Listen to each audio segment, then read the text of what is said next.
Salut à tous, la team OL, Thomas M. Show pour OL Fan TV. Très heureux les gars de vous retrouver pour une autre vidéo en solo. Je reprends un petit peu les vidéos solo parce qu'il y a un poil plus d'actualité côté Olympique Lyonnais. J'espère que tout le monde va bien. On est vendredi, il fait plutôt beau à Lyon. Les températures remontent, tant mieux. Il y a surtout un match ce week-end. Alors hier j'ai dit Amiens. C'était pas Amiens-Lyon, c'est bien Reims-Lyon. Et on sera là avec la team de OL Live TV dès midi. Donc soyez au rendez-vous. Conférence de presse aujourd'hui de Rudy Garcia et de Karl Toko Ekambi à 2 jours de ce match contre Reims. Ça, je vous le débrieferai dans une vidéo spéciale qui sera dédiée à l'avant-match du match contre Reims où je vous présenterai l'adversaire. Mais aujourd'hui, si je vous fais cette vidéo, c'est parce que hier, il y a eu une information importante concernant un joueur de notre effectif, un cadre, un joueur leader. Bertrand Latour, le journaliste L'équipe RTL, nous informait que Juninho a décidé d'écarter Oussem Aouar du groupe qui affrontera Reims. Une sanction disciplinaire de la part de Juninho qui apparemment reprocherait l'attitude de Oussem Aouar contre Angers.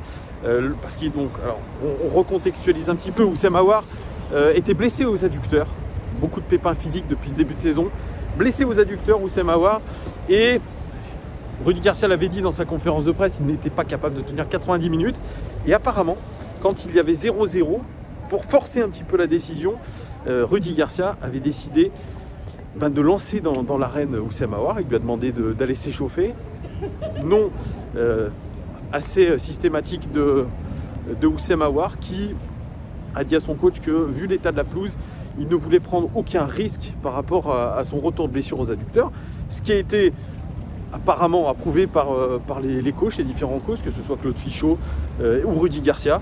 Mais cette information, elle est remontée aux oreilles de Juni. Apparemment, ça s'est passé comme ça. C'est encore une fois, c'est ce qui est dit dans les différents journaux.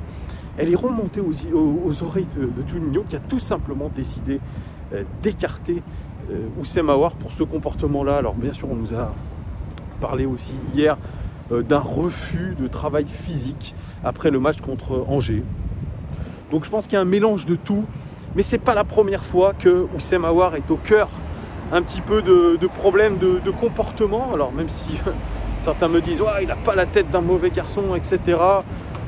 C'est un enfant du club, mais rappelez-vous quand même, par le passé, notamment avec Bruno Genesio, quand il y a un moment avant le match contre Barcelone, le match retour contre Barcelone, il avait décidé de se passer déjà de Oussem Aouar pour plusieurs rencontres, et Oussem s'attendait à débuter la rencontre au Camp Nou, ce qui n'a pas été le cas. Sanction de Bruno Genesio, qui a décidé de se passer de ses services pour le match contre Barcelone au Camp Nou.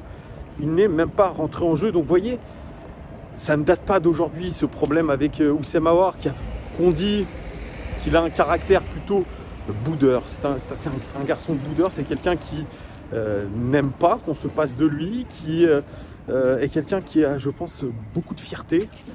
Et malheureusement, quand les choses ne vont pas vraiment dans son sens, eh bien, il a tendance à se recroqueviller et à faire preuve de mauvais esprit. C'est ce que j'ai lu, c'est ce que j'ai entendu. Et puis, ces rumeurs insistantes qui disent que Juninho n'en pourrait plus de ce comportement de Oussem Aouar, ce comportement un petit peu princier. Oussem Aouar, c'est un petit peu délicat parce que c'est un joueur qui nous a énormément apporté, surtout la saison dernière. Il a marqué des buts très importants pour l'équipe. Il a été très important et je trouve qu'il a été dans une progression constante la saison dernière. Malgré tout, il a fait un très bon Final 8. Et puis, patatras, ce transfert raté du côté d'Arsenal, le fait qu'il n'y ait pas eu non plus d'offre véritablement concrète pour lui, ça a un petit peu, je pense, tendu ses relations avec Juninho, avec le board, avec même certains de ses coéquipiers, on peut le dire. Rappelez-vous de ce match contre Lorient, où on fait un partout. Quand Olivier Talleyrand lui dit Maxwell Cornet nous a dit que c'est parce qu'il y avait des joueurs qui avaient la tête ailleurs que sur le terrain ça ne fonctionnait pas. Et là, vous avez tout de suite le visage qui se ferme de Oussem Aouar et dit non, c'est pas du tout ça. C'est pas du tout ça. Non, n'importe quoi. Il faut faire mieux sur le terrain, etc. Ce ton de voix qu'on n'a pas l'habitude d'avoir avec un Oussem Aouar. Quand on le voit en conférence de presse, on voit plutôt un garçon posé, qui est plutôt voilà, intelligent. Mais je pense que tous ces récents événements, notamment sa sélection en équipe de France, qui a plutôt mal tourné. Il avait été titularisé contre l'Ukraine. Et malheureusement, même s'il n'a pas fait un match mauvais en soi, il a fait un match plutôt moyen. Didier Deschamps, à la dernière convocation, à la dernière réunion, ne l'a pas convoqué dans un premier temps, en expliquant qu'il avait vu des choses et qu'il n'apportait pas assez de garanties. On a vu des choses qui est assez énigmatique. Est-ce que c'est dans le comportement? Est-ce que c'est dans cette nonchalance un petit peu? Parce qu'on a vraiment aussi l'image d'un Oussem Aouar nonchalant de temps en temps. Beaucoup de critiques d'ailleurs contre lui, notamment Domenech qui dit que quand il le voit jouer, il a l'impression de voir un joueur de 35 ans jouer, quelqu'un qui est déjà retraité, quasiment retraité, qui ne fait que des passes à 2 mètres. Oui, où est passé depuis le début de saison le Oussem Aouar de la saison dernière, le Oussem Aouar comme impact player, comme joueur dynamique, comme joueur qui a envie de faire mal à l'adversaire techniquement, qui crée des différences aussi. Alors, Genesio à une époque, voire même Garcia l'ont utilisé dans un rôle sur le côté gauche, alors que c'est plutôt un joueur d'axe.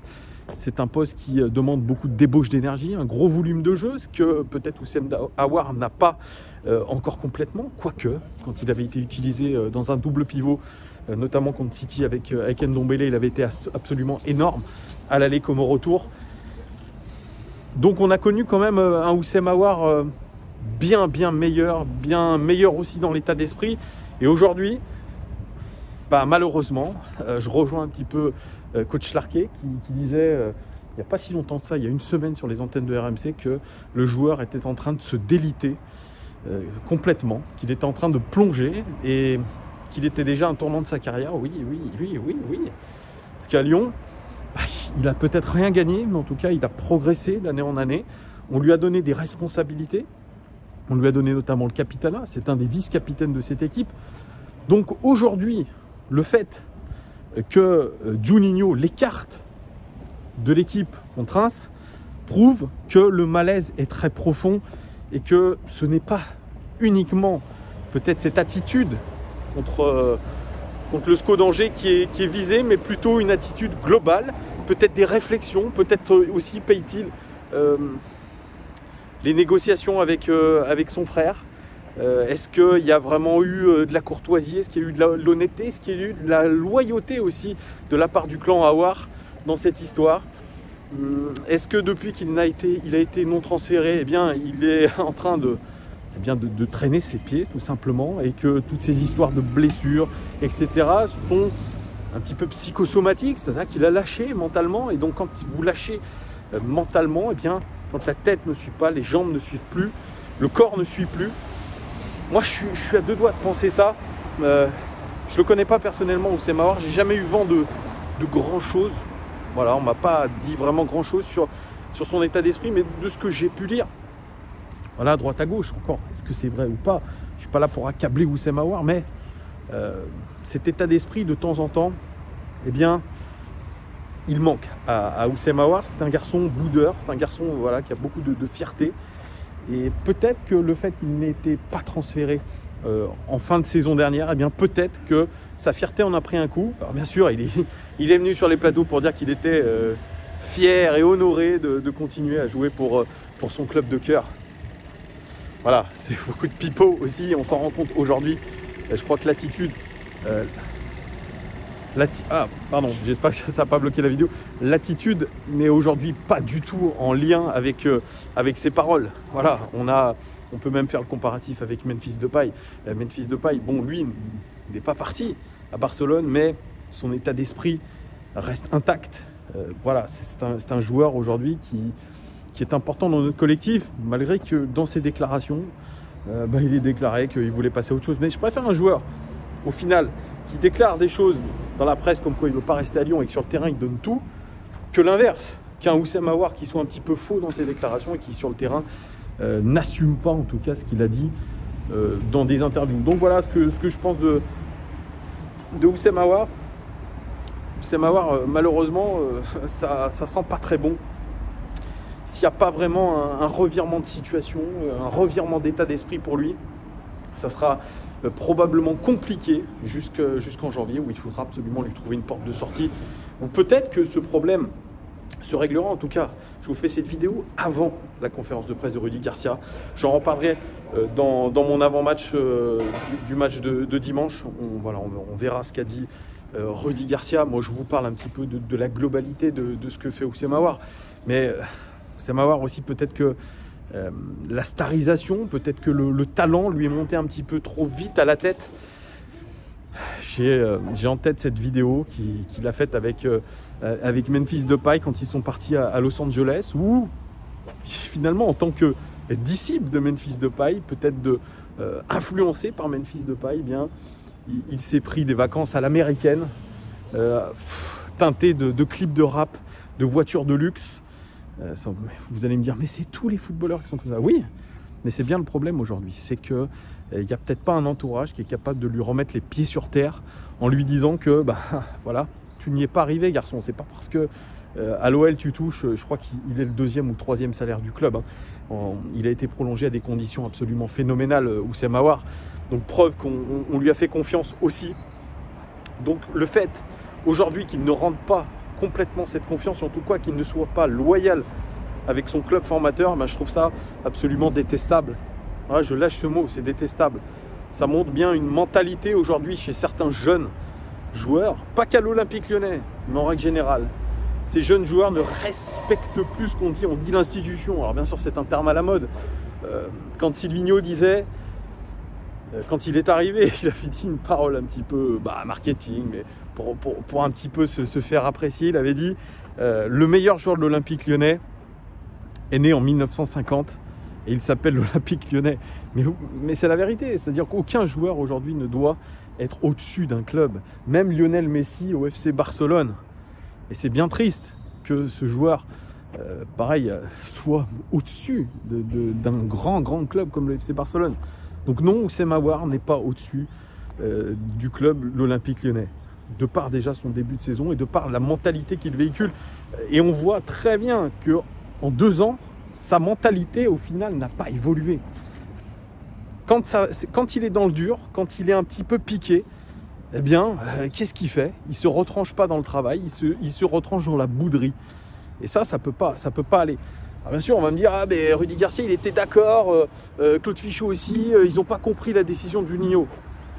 Voilà, c'est comme Bilal Ghazi qui nous dit, on a vu Ryan Cherki et Melvin Barr rentrer directement au vestiaire sur consigne des coachs. À un moment donné, il faut arrêter de mentir aux gens. On les a très bien vus aller au vestiaire en train de tirer le maillot, limite dégoûtés. Vous êtes qui vous? Mais à un moment donné, c'est pas que la faute des joueurs. C'est pas que la faute de ces joueurs-là. C'est la faute aussi du club qui donne beaucoup d'argent, qui donne aussi beaucoup d'intérêt à ces joueurs-là. Je suis désolé, mais la communication pour Houssem Aouar, pour Ryan Cherki a toujours été élogieuse. C'est toujours... je reprends cette phrase de Jean-Michel Aulas. Si Memphis Depay part, on en a un deuxième de Memphis Depay à l'Olympique Lyonnais qui se nomme Ryan Cherki. Eh ouais. Donc après, comment vous voulez expliquer à ce garçon? Je suis désolé, il y a un peu de bruit, mais on laisse passer le bruit parce que sinon ça va.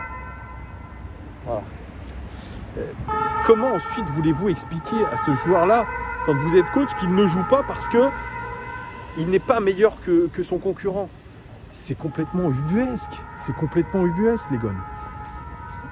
Voilà, moi je pense qu'il y a vraiment une responsabilité du joueur, de l'entourage du joueur, bien sûr, mais il y a une responsabilité du club qui lui donne des énormes moyens, qui lui donne aussi le statut de vice-capitaine ou de capitaine de temps en temps. Ce n'est pas rien. Je crois qu'aujourd'hui, franchement, bien sûr, cette décision de Juninho, elle fait genre, tiens, en plus c'est dire Juninho, c'est le patron.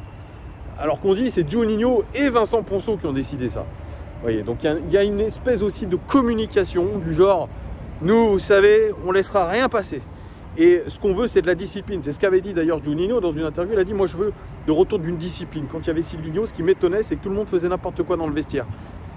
Voilà, donc là, bien sûr, on l'a vu. Eh bien, il y a cette décision qui est forte, parce que c'est un joueur majeur de notre équipe, quoi qu'on en dise. Et voilà. Mais, je le répète, Oussem Aouar et les autres ne sont pas les seuls responsables. Il y a les responsables, ceux qui mettent des sommes faramineuses sur ces joueurs, qui leur donnent des statuts incroyables alors qu'ils n'ont rien prouvé. Voilà.